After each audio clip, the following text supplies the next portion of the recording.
Salute a tutti. Allora, quest'oggi io inauguro il sesto microfono, sperando che questo vada bene, perché vi lamentate parecchio dei miei microfoni. E vorrei quest'oggi parlare di un argomento molto importante, che è la fragilità, la nostra fragilità.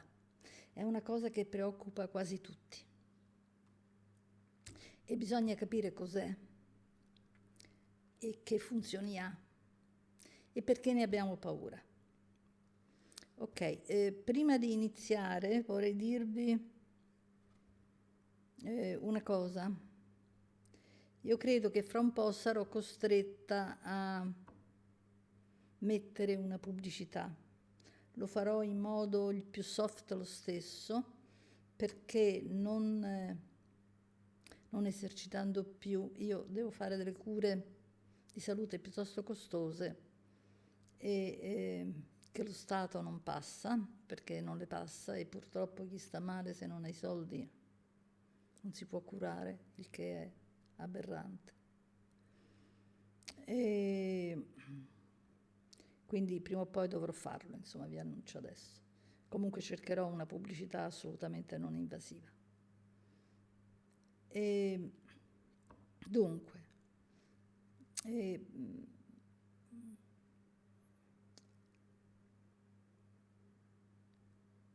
che cosa è la fragilità? Che cosa si intende per fragilità?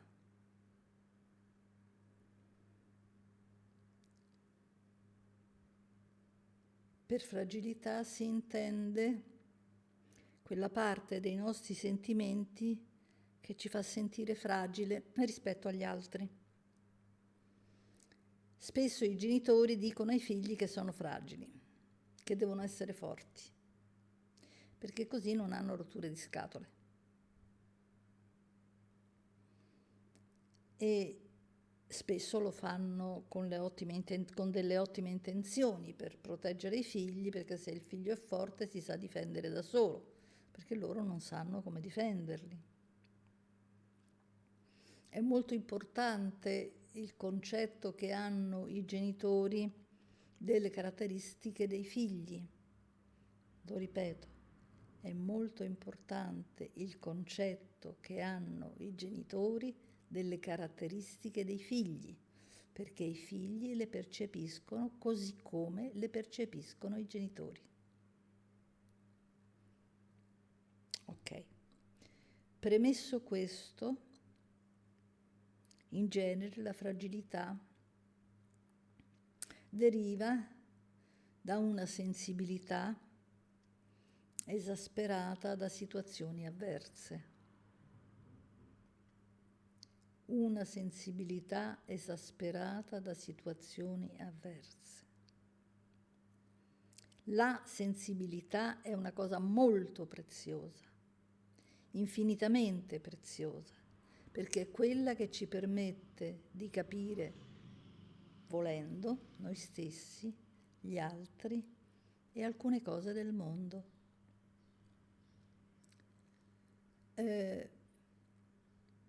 I genitori spesso svalutano la sensibilità dei figli, svalutano la fragilità dei figli, perché gli dicono appunto: tu sei troppo fragile, tu sei troppo emotivo, ti lasci abbattere troppo facilmente, e non si chiedono mai perché. Non si chiedono perché neanche loro sanno che ci sia un perché. Ora, una cosa che capita spesso è che molte persone non gradiscono, qua sopra intendo, non gradiscono che io dia la responsabilità ai genitori del malessere dei figli. E sarebbe strano che fosse diverso, visto che i figli nascono e vivono coi genitori. Che diamo la colpa al portiere, al medico di famiglia, all'insegnante? A chi la diamo? È è naturale che i genitori siano irresponsabili, che lo facciano in buona fede o in cattiva fede è un altro paio di maniche, però sono responsabili. Il fatto che alcune persone non vogliano vederli come responsabili possono avere due ragioni. Una è che loro sono genitori e hanno paura di essere posti in accusa. La seconda, che è la più diffusa, è che loro non vogliono giudicare o mettere in forze i loro genitori, perché tutti dobbiamo pensare che i nostri genitori sono stati bravi e buoni, perché se sono stati bravi e buoni noi valevamo. Se i nostri genitori ci hanno apprezzato, noi eravamo di valore, perché l'idea è che se i nostri genitori non ci hanno apprezzato, ci hanno fatto del male, è perché noi non valevamo niente. Ed è difficile sradicare questa idea. Ed è difficile soprattutto sradicare l'idea che i genitori siano come dei semidei. Prima viene Dio, poi vengono i genitori, nella protezione personale degli individui. Quindi rinunciare all'idea dei genitori buoni è come rinunciare all'idea del Dio buono. Il Dio buono può sterminare l'umanità, come ha fatto, può chiedere ad Abramo di uccidere Isacco solo per vedere se lo farebbe in nome suo, uccidi se mi vuoi bene, uccidi tuo figlio se mi vuoi bene, e la gente lo sente, e la gente dice che Dio è buono. E la stessa cosa fa con i genitori, cioè qualsiasi cosa facciano sono buoni. Perché? Perché non può rinunciare all'idea della protezione di Dio dei genitori. Ora io non sto attaccando in questo momento il Dio in cui gli altri credono, ovvero io non sto attaccando l'immagine di Dio, ma il Dio in cui alcuni credono. Cioè se voi immaginate un Dio cattivo, io lo vedo cattivo.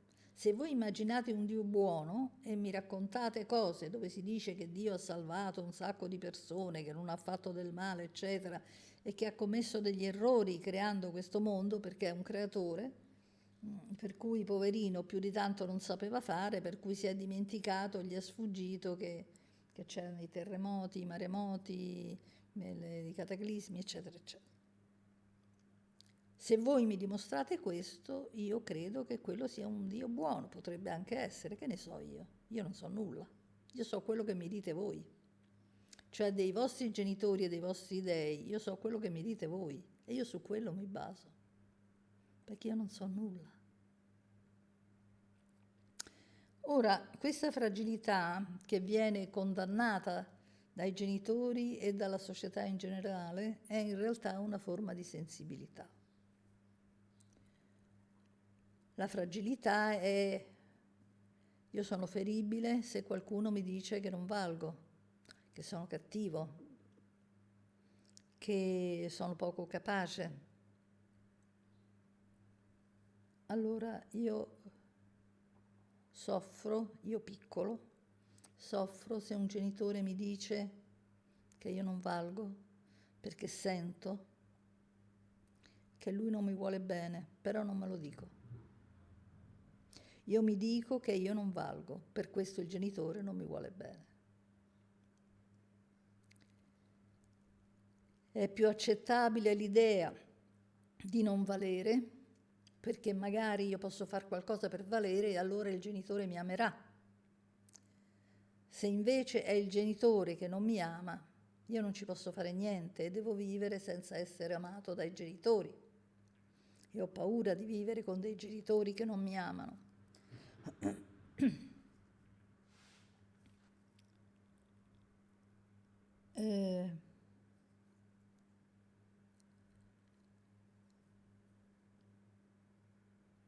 Io sono fragile perché risento di quello che mi dicono i miei genitori e di conseguenza risento di quello che mi dicono gli altri.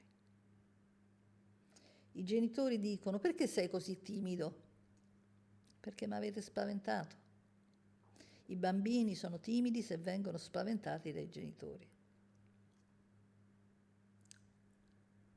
Perché sei così silenzioso? Perché se parlo, i genitori o mi tacitano o mi dicono che sbaglio sempre e io divento silenzioso. Non ho più fiducia in ciò che dico. Penso che come parlo sbaglio. Perché non mi sento amabile? Perché non mi sono sentito amato. Perché mi sento brutta? Perché non mi hanno fatto sentire bella o bello. Perché un bambino amato si sente anche bello. E tutte le persone che si fanno i cambiamenti con la chirurgia plastica è perché non sono stati amati. Cioè difficilmente c'è una situazione così abnorme da giustificare la chirurgia plastica. In genere non si sono sentiti amati, per cui non si sentono belli e cercano di cambiare la loro immagine, piuttosto che accettare l'idea dei genitori che non l'amavano. La nostra fragilità viene da una parte bambina e qui entra in gioco l'essere bambini, il valore dei bambini, perché i bambini sono sempre considerati come dei tentativi mal riusciti di adulti. C'è qualcosa che è imperfetto ma che diventerà più perfetto quando sarà adulto. C'è un diverso modo di vedere i bambini ed è che i bambini hanno delle proprietà che noi non abbiamo. Mancano anche di alcune proprietà che certi adulti hanno. I bambini, con la loro fragilità, sono portatori di una grande sensibilità che può lasciare spazio all'istinto, ovvero dà spazio all'istinto finché noi non li costringiamo a chiudere quella porta, e spesso li costringiamo. La fantasia dei bambini in genere viene chiusa. Gli concediamo Natale e la Befana, ma poi sul resto no, non va bene. Devi stare nella realtà. Ora, è vero che il bambino deve distinguere la realtà dalla fantasia, ma noi sappiamo benissimo quando la fantasia è una fantasia psicotica o è una fantasia creativa. Quando è psicotica è per lo più distruttiva, è horror. Il bambino è depositario della nostra parte creativa, della nostra parte fantasiosa e della nostra parte istintuale. Noi adulti abbiamo una pessima considerazione del nostro istinto, perché negli adulti l'istinto esce fuori male. Nel senso che uno si arrabbia, dice le parolacce, urla, fa gli occhi da matto, i familiari si terrorizzano e lì c'è un istinto che esce fuori, non governato dalla ragione, che si rifà alla propria infanzia, all'infanzia dell'individuo che si arrabbia, il quale ce l'ha con i genitori e si sfoga con i figli o con altri o con la moglie.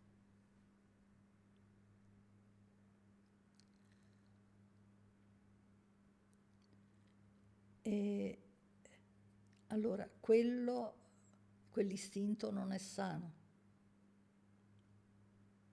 L'istinto sano è quello dei bambini. I bambini ereditano la terra. Alcuni dicono io non amo i bambini. Chi non ama i bambini ma non fa loro del male, o chi non ama gli animali ma non fa loro del male, non è perché sia una persona cattiva, ma perché non ama il proprio bambino interiore. Per amare i nostri figli, per amare i bambini, noi dobbiamo amare il nostro bambino interiore. Se non amiamo questo, non amiamo i nostri figli. Magari li educhiamo in maniera doverosa, spendiamo soldi per loro, gli diamo un sacco di cose. Che ti è mancato, figlio mio? Io ti ho dato tutto, meno l'amore. E i figli lo sanno, lo capiscono, perché hanno l'istinto molto più di voi, perché sono loro che ereditano la terra, non voi. Voi dai figli dovreste apprendere e invece siete ansiosi di insegnargli o di fargli insegnare come essere adulti, cioè come perdere la loro spontaneità.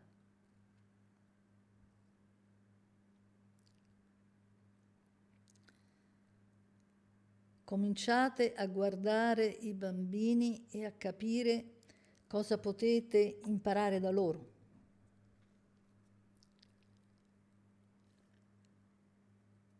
Cominciate ad ascoltarli. Voi non sapete cosa vi stanno per dire i vostri figli. Di solito gli adulti non ascoltano i bambini perché già loro sanno cosa vogliono dire. Ma io ti conosco, io lo so come sei fatto. Non è vero. Il genitore non sa mai come è fatto il bambino. Deve imparare a conoscerlo perché è diverso da lui, è diverso dagli altri. Come fa a conoscerlo se è diverso? E se non ha capito che è diverso, della vita non ha capito nulla. Noi, quando facciamo figli, dobbiamo renderci conto che stiamo mettendo al mondo degli esseri che non conosciamo e dobbiamo imparare a conoscerli. Allora noi dovremo rivolgerci al bambino col tentativo di conoscerli. Come si fa a conoscere una persona? In due modi. Il primo, si osservano. Il secondo, gli si pongono domande. Cosa che i genitori in genere fanno poco. Loro osservano se il bambino mangia, se il bambino è sano, se va bene a scuola, se fa bene i compiti, e va bene tutto. Non gli interessa se il bambino sta bene dentro, se è soddisfatto, se è contento, se si sente amato, se ha delle propensioni che noi non conosciamo. Se il bambino dice, da grande voglio fare l'attore, il genitore pensa, che fesseria, vogliono tutti fare gli attori, i cantanti, cose, eccetera. Ma quello è perché gli piace essere popolari e hanno pure ragione. Però non possono scartare l'idea che il bambino sia effettivamente nato per fare l'attore. E allora gli si dice, tesoro, se è effettivamente una tua propensione si vedrà. Noi non siamo nessuno per scartare le loro idee. Noi non conosciamo i nostri figli, non sappiamo cosa pensano e non sappiamo cosa pensano di noi e non vogliamo saperlo. Noi dobbiamo sapere che i nostri figli sono obbedienti, perché se sappiamo quello che pensano di noi, ci potremo restare male. Noi insegniamo ai nostri figli che loro ci debbono la vita. Io insegnerei ai genitori che loro sono responsabili della vita che loro hanno scelto di mettere al mondo, loro e non i figli. Voi genitori siete responsabili di aver scelto di mettere al mondo dei figli. Loro non vi devono essere grati per questo, perché loro non sanno se la loro vita sarà gentile e carina e felice oppure se sarà una vita piena di dolore e non lo sapete neanche voi. E non li avete messi in un mondo così bello che vuoi di più. L'avete messo in un mondo dove avvengono le cose più orribili, dove si vendono i bambini per gli organi, dove esiste la pedofilia, dove esistono le guerre, dove esiste l'invidia, dove esiste l'accaparramento, lo sfruttamento, eccetera, eccetera. Non li avete messi in un bel mondo e voi siete responsabili di questo. Non sono i vostri figli responsabili. E oltre a tutto non sono responsabili della vostra vecchiaia. Non potete fare figli per assicurarvi la vostra vecchiaia, perché è di un egoismo spaventoso. Se avete paura di invecchiare male, mettetevi da parte i soldi per la badante, almeno date lavoro a qualcuno, non fate affidamento sui figli. Rinunciate ad andare in villeggiatura e vi mettete da parte i soldi per la badante. Non fate i figli se non li amate, perché mettete al mondo dei disgraziati.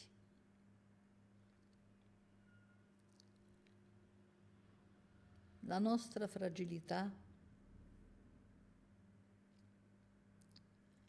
è la capacità di sentire con il rischio pertanto di soffrire, ma anche con la capacità di gioire. Cioè la fragilità di vostro figlio lo porterà a gioire se voi gli darete una vita dove si può gioire, e la capacità di soffrire se voi gli darete una vita dove lui soffre a causa vostra. Voi dovreste congratularvi con i vostri figli se li percepite sensibili,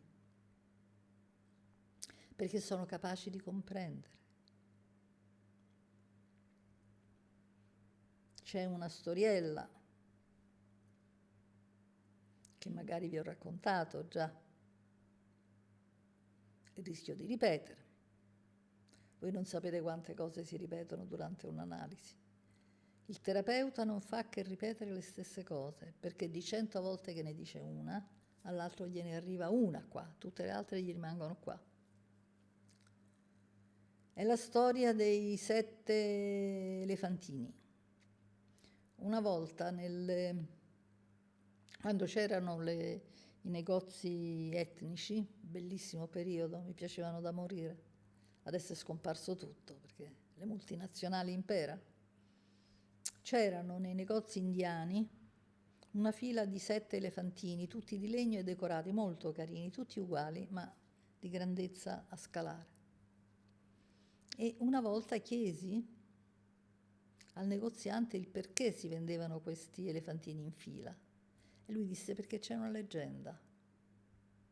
E la leggenda era di un elefantino, un elefante, che una volta venne preso prigioniero nella giungla, un elefante indiano, venne legato a un palo per farne un animale da trasporto. E lui piangeva perché rimpiangeva la sua giungla e tentava di scappare. Una notte ci riesce, sradica il paletto e fugge nella foresta. Solo che questo paletto con la catena gli lacera la carne, lo fa sanguinare, lui soffre e piange tutte le notti, tutti i giorni, nella foresta, finché arriva un elefantino piccolo che lo guarda e gli fa: perché piangi? L'elefante gli spiega la sua situazione e l'elefantino risponde: per così poco? Con la sua proboscide tocca la catena e la catena cade a terra, si spezza. Dice la leggenda che da quel giorno in poi è sempre un elefantino più piccolo che libera l'elefante più grande. Tradotto in termini umani, io trovo questa leggenda bellissima. È sempre il bambino che salva l'adulto. Il salvatore del mondo è sempre un bambino. Guarda caso Gesù Cristo bambino. In braccio alla Madonna che è l'anima purificata.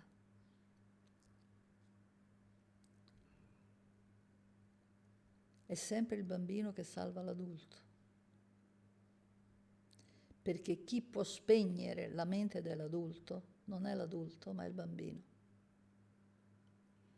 Per cui se non trovate il bambino che avete dentro voi stesso, sarà difficile che liberate la vostra mente.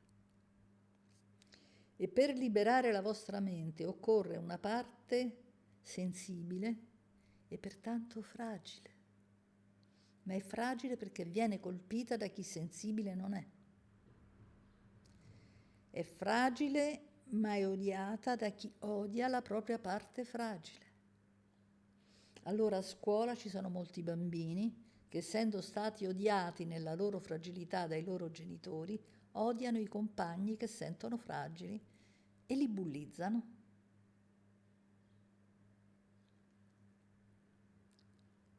Ai genitori dà fastidio spesso il figlio fragile perché loro hanno rifiutato la loro parte fragile e l'hanno rifiutata perché l'hanno rifiutata i loro genitori.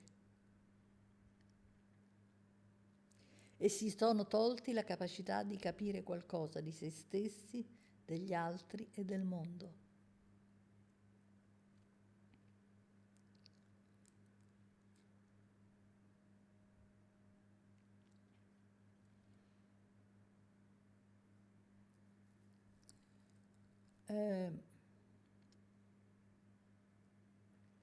La fragilità rispetto alle emozioni, perché poi è questa la fragilità, non vuol dire essere infingardi, non vuol dire essere paurosi, perché per questo si scambia.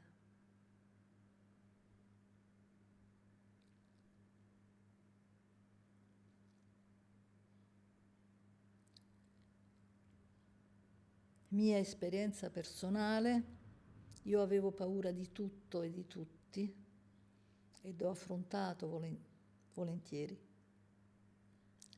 Mi sono allargata e ho deciso di affrontare l'astrale negativo per potermi liberare, pur sapendo che era infinitamente più forte di me.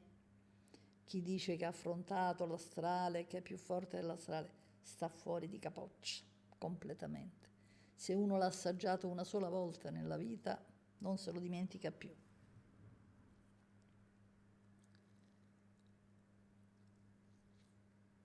Ho affrontato cose materiali e immateriali che non avrei mai potuto pensare di affrontare nella realtà e nel mondo invisibile. Eppure ero paurosa, avevo paura di tutto e di tutti, perché ero fragile. La fragilità è una sensibilità e pertanto è una caratteristica positiva.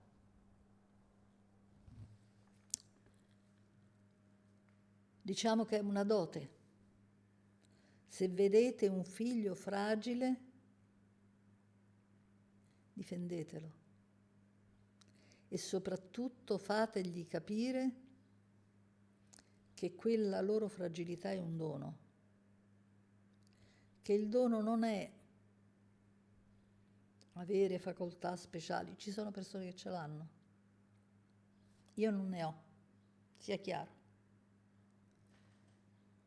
Ci sono persone che riescono ad avere predizioni, sogni particolari, eccetera. Va bene, esistono queste cose. Ma il vero dono non è quello. Il vero dono è la fragilità, o almeno quello che noi chiamiamo fragilità. Il vero dono è essere sensibili, perché lì c'è una caratteristica innata. Tanti chiedono: ma che cos'è innato e cosa è acquisito da noi? A parole. Di certo una nostra parte innata ed un'altra è acquisita. Cosa prevale nella vita, la parte innata o la parte acquisita? Dipende. Dipende da quanto è forte la parte innata, dipende da quanto è forte la parte acquisita. Significa, se io ho un carattere molto forte, molto accentuato, molto sicuro, molto combattivo, io posso vincere una parte acquisita, e cioè dei genitori che mi hanno fatto molto del male. Posso rimontare piano piano, non che non mi fa niente, quello non esiste, ma divento capace di sormontarlo. Se io sono di carattere un po' più debole, ho più difficoltà, ma se l'ambiente in cui sono nato è molto distruttivo, è chiaro che facilmente sarà più forte del mio carattere per quanto forte. Quindi dipende da quanto è forte sia il lato innato sia quello che ci danno. Dei genitori molto distruttivi possono distruggerci nonostante noi siamo abbastanza forti dentro. Viceversa, dei genitori protettivi possono salvare delle creature molto fragili. Ma la cosa più importante è capire che la fragilità è un dono e che voi dovete imparare a difendere la vostra fragilità, perché noi non dobbiamo diventare forti. Noi cerchiamo di diventare forti anestetizzandoci. Ci facciamo una corazza e quello lì per lì ci salva, però ci impedisce poi di capire il mondo, ci allontana dalle emozioni, ci impedisce di capire noi stessi e gli altri. Spesso siamo costretti a farlo quando siamo giovani. Poi magari, se facciamo un'analisi, un percorso, eccetera, riacquisiamo la nostra interiorità, quella che era fragilità, e gli diamo il vero nome, e cioè sensibilità. La capacità di essere sensibili è il più grande dono che possiamo avere. Rivalutatelo e tenetevelo stretto. Un saluto a tutti.